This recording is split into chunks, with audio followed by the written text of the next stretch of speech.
હું સુધીર બારડ, ચૂંટણી અધિકારી જામનગર મહાનગરપાલિકા વોર્ડ નંબર 9 થી 12.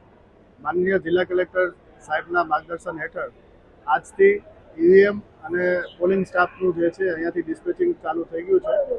પોલિંગ સ્ટાફ આજ સાંજ સુધીમાં એમના મતદાન મથક ઉપર પહોંચી જશે અને કાલથી મતદાન મથક ઉપરથી ચૂંટણીની જે પ્રક્રિયા છે એ સક્સેસફુલ રીતે થાય તે માટે તંત્ર પૂરેપૂરું સજ્જ છે.